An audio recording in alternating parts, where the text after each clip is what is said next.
Depuis quelques mois, on peut observer comment nos médias principaux font tous à l'unisson la pub pour l'implantation dans le corps humain de la puce RFID, c'est-à-dire de la puce d'identification par radiofréquence. Ce faisant, on accentue les avantages apparents de cette technologie. Des reportages télévisés présentent des domaines d'utilisation où la puce semble être une bonne idée, comme par exemple en tant que bracelet pour des patients, dans un ticket de parking, pour l'identification des animaux domestiques, dans des permis de conduire, en tant que moyen de paiement au bar ou au centre de fitness, ainsi que dans la logistique, de la confection et dans l'alimentaire. Pour créer un impact médiatique, des journalistes se font même implanter une puce RFID en direct devant la caméra, apparemment pour vaincre la réticence des téléspectateurs. Depuis peu, les enfants sont devenus à leur tour le groupe cible de ce formatage d'opinion médiatique. C'est ainsi que la chaîne de télé allemande pour enfants, Kika, fait de la publicité dans son émission « La Terre parle à l'avenir » pour la technologie transhumaine,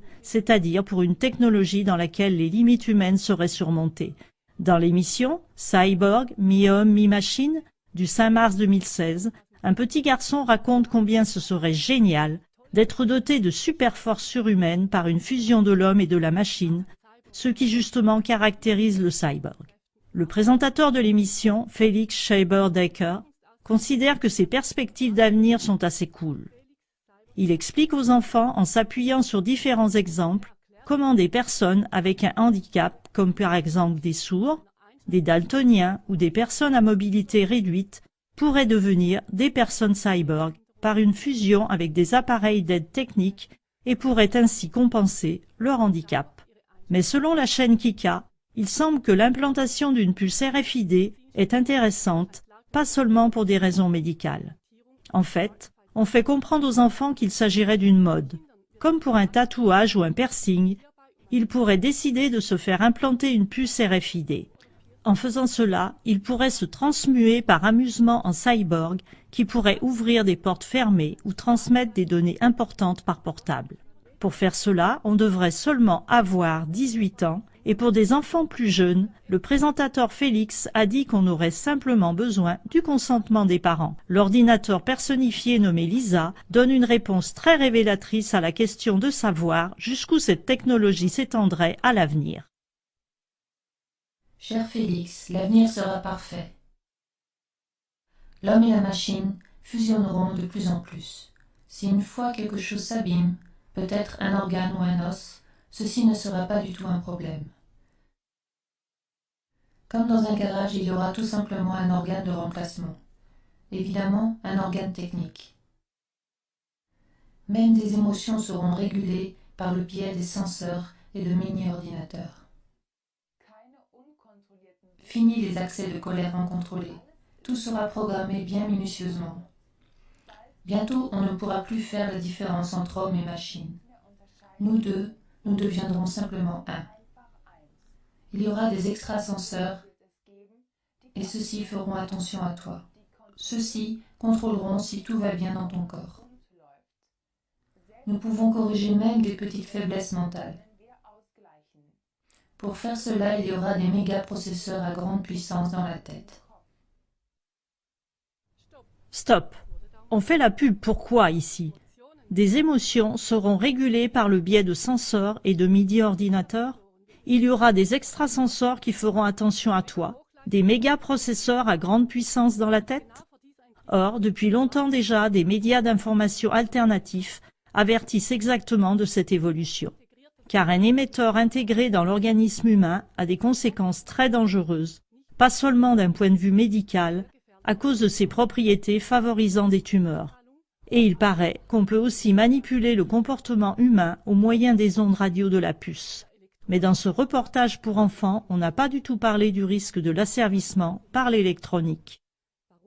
Pourquoi alors les médias principaux travaillent-ils quand même avec une telle intensité à rendre l'utilisation de la puce RFID aussi attrayante à la population et maintenant aussi aux enfants?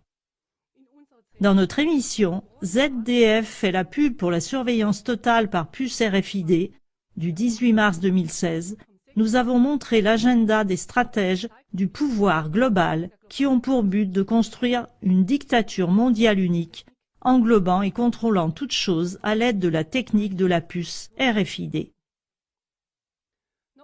Le droit à l'intégrité physique qui est inscrit dans la loi ainsi que l'absence du consentement de la population empêche encore que l'implantation de la puce devienne le standard général. Aidez-nous en diffusant nos émissions explicatives afin que cela reste ainsi. Merci beaucoup. Vielen Dank.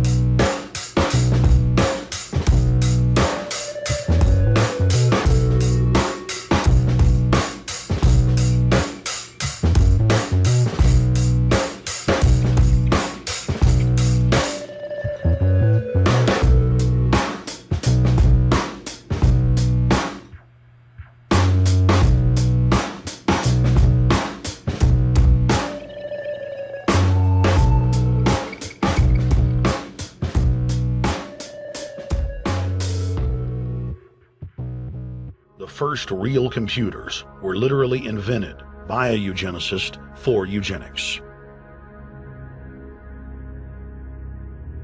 UN chieftain and unrepentant eugenicist Julian Huxley argued that since the leaders of eugenics had founded the environmental and conservation movements, that they should be used as vehicles in the formation of a world government.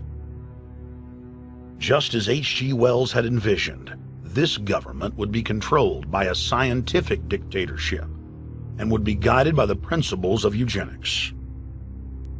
Huxley created the World Wildlife Fund with Bilderberg founder and former SS officer Prince Bernhard of the Netherlands and Prince Philip of England. The elite have left a massive wave of destruction behind them as they cold-bloodedly experiment on civilian populations as if we are lab rats. A string of congressional investigations has uncovered more than 20,000 secret tests that were carried out against the American people between 1910 and 2000. One well-known eugenics study, the Tuskegee Syphilis Project, killed hundreds of blacks and spanned 40 years until whistleblowers exposed it in 1972. From 1943 until present, the British have tested lethal nerve gas on their own personnel, on land, air, and sea. Many died instantly. Still others died grueling deaths over several years. The federal government commissioned secret radiation experiments on thousands of non-consenting patients. Hundreds of hospitals in the U.S. injected healthy men, women, and children with uranium and plutonium at dosage levels ranging from non-therapeutic to lethal, killing many of the test subjects. Pregnant wives of GIs were given vitamins by base doctors that actually consisted of highly radioactive uranium-239 and plutonium-241, resulting in violent miscarriages and the death of the mothers.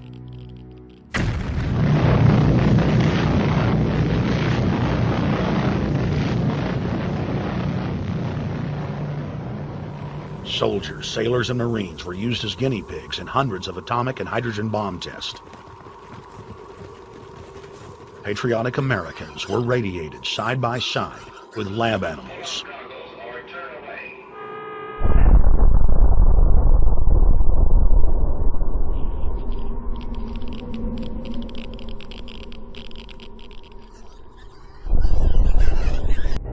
From 1951 to 1961, the U.S. Army paid Israel's health ministry 3 million lira to conduct radiation testing on Sephardic children that immigrated to Israel.